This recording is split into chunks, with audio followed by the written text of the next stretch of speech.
All right, so today we'll be going over the ACORD Form 140 or the property section of a commercial insurance application.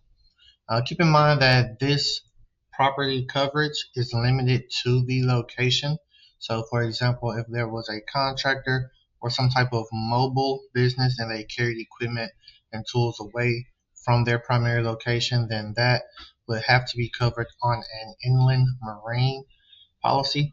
And so this only covers the business personal property for the location and usually about 1,000 feet surrounding that location. Keep in mind that this application has to be filled out with the Accord 125. This application by itself, you will not be able to get a quote from a carrier.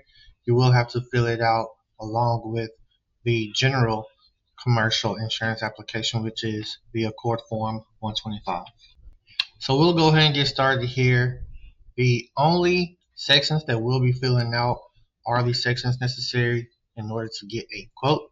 We will not go through every single section on this form, only the ones that are absolutely necessary in order for the carriers to give us a quote. So starting here in the top right hand corner, we will put the date. This is the date that the application was filled out. Here in the top left hand corner, you will put your agency name.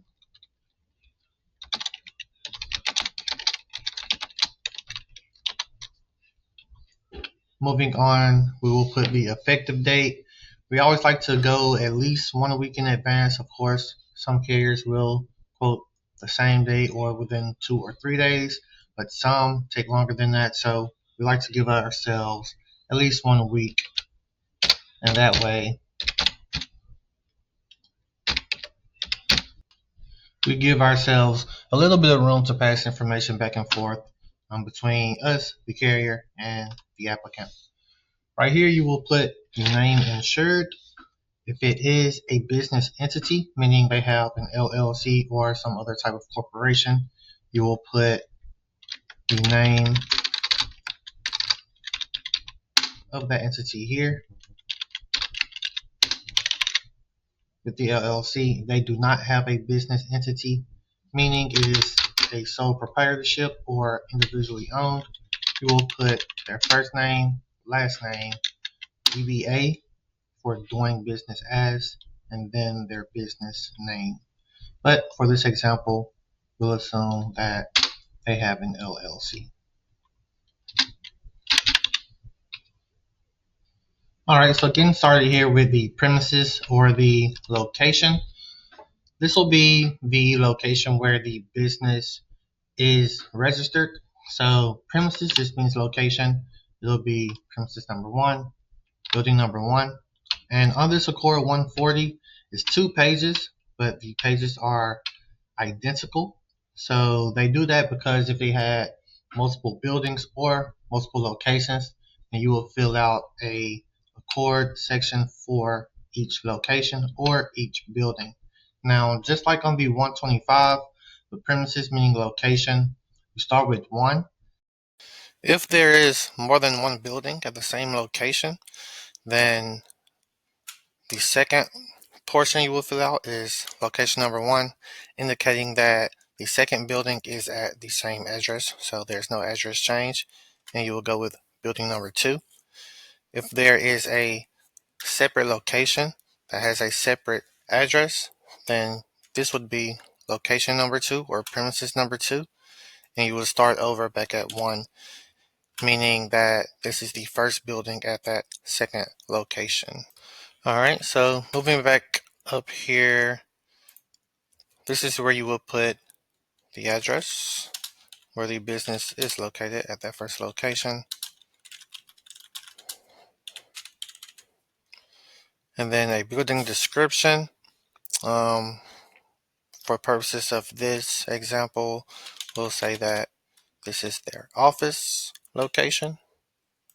Alright, and the subject of insurance, there's only 2 options that you will have here.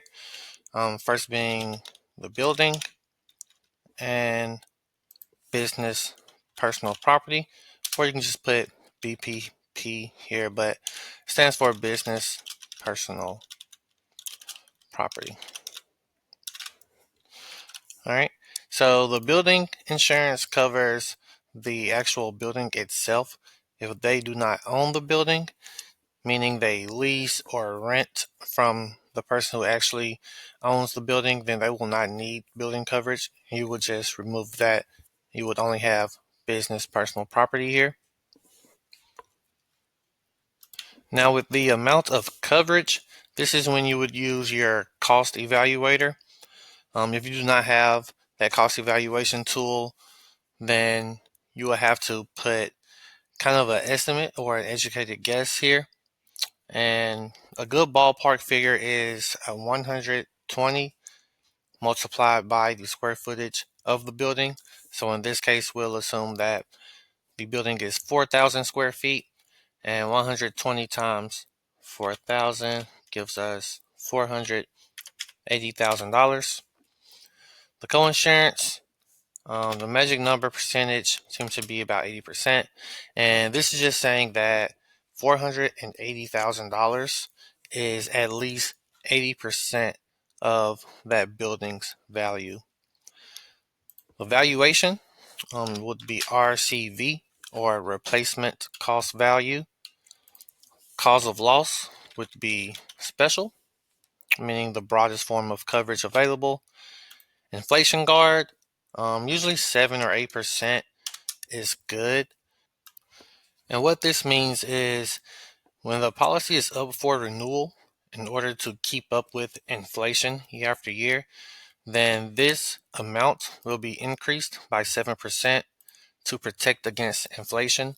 The deductible, you do not have to put anything here, but if the customer or client specifies what they want their deductible to be, feel free to put something there. If you do, $1,000 seems to be a good common standard. Now, for the amounts of coverage on the business personal property, this is also known as the contents coverage, and it's anything that the business owns that's not the building itself or physically attached or bolted to the building itself. So for this example, we'll just assume they have about $50,000 in business personal property or contents, and then co-insurance will be the same. Replacement cost value, cause of loss will be special. We'll use the same inflation guard percentage, and for this example, we'll say $1,000 deductible. Now, this additional information box has two things listed here. Business income, we always want to check that. This is coverage for the business in case they have to cease or stop doing business due to a covered loss.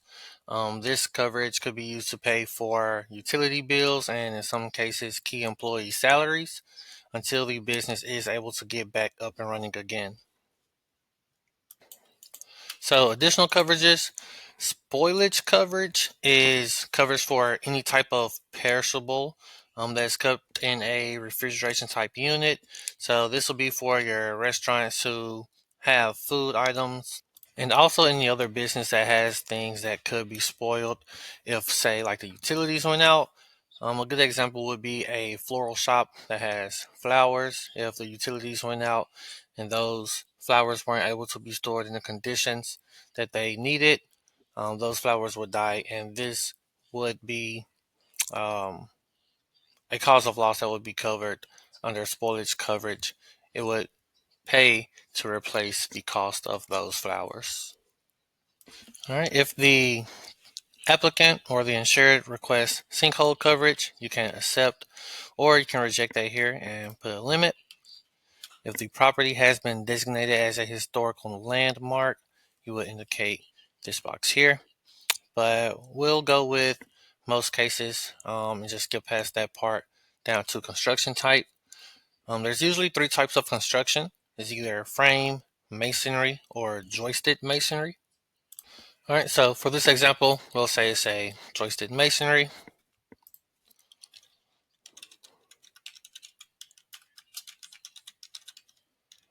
Distance of fire hydrant. If you don't have this, you can find it on Google, like Google Maps. Fire district, you can leave that blank. Code number, you can leave that blank. They do like for you to have the protection class, and you can usually just type in the county, city, or zip code and fire protection class on Google, and it'll have that information available to you. Number of stories, basements, the year the building was built, and total area, I think we said we'll put 4,000 square feet for this example. All right, for the building improvements, you will want to ask the customer, and we'll say this roof was replaced in 2005. And if this other stuff hasn't been replaced or improved, you can leave it blank, indicating that it is the original. If they have upgraded or replaced any of this stuff, you make sure you want to put the date that it was replaced or upgraded. So we'll just assume they had a complete remodeling in 2010. Roof type, you will want to put that. For this one, we'll assume it's a flat roof, and a flat roof could be either gravel or it could be rubber membrane. For this one, we'll assume it's a gravel roof type. Moving on, if there is a heating source that is a wood burning or stove, you will want to indicate that here. Or if there's a boiler or solid fuel heating, but most of the time it'll be something like forced induction. All right. Moving on to the exposure and distance. If you don't have this information, you can find it simply on Google Maps. So we'll say to the right, there's a retail store, 75 feet. And to the left, there may be a parking lot, 100 feet. Front exposure, so there's the main street at 100 feet. And rear exposure, we'll say there's a tree line that's about 200 feet back. Next, for the burglar alarm type, you will have to put something here. So if they do not have one, just put none. If they do, say it's by ADT, you will have to put whether it is a central station or a local gong. Local gong meaning that it'll just make a bunch of noise. Central station meaning that it will actually contact and notify authorities. That way they can be dispatched to the location. And with keys just says that whoever is dispatched actually has keys to the insured's location. Same thing with fire. If they have none, you put none. If they do, then you will need to indicate whether that is central station. Like I said, meaning it will contact the authorities itself, and local gong meaning it'll just make a bunch of noise. And also, if the building is sprinklered, you do want to put the percentage of sprinklers here. So if half the building is sprinklered, you will put 50%, or if the full building is sprinklered, you will put 100% here. Now that is all you need in order to generate a quote for a property. If they have any additional interest, like a lost payee or a mortgagee, you will just pop that information in here. And like I said, the second page is identical to the first page. If they don't have multiple locations or buildings, then you will not need to fill any of this out. The only thing you will need to do is sign, print your name, then have the applicant sign and date it. But like I said, with the ACORD Form 125, that signature is not required to get a quote, but it will be required if you are looking to bind the coverage. So that is all for the ACORD Form 140 property section when you are looking to get a commercial insurance quote.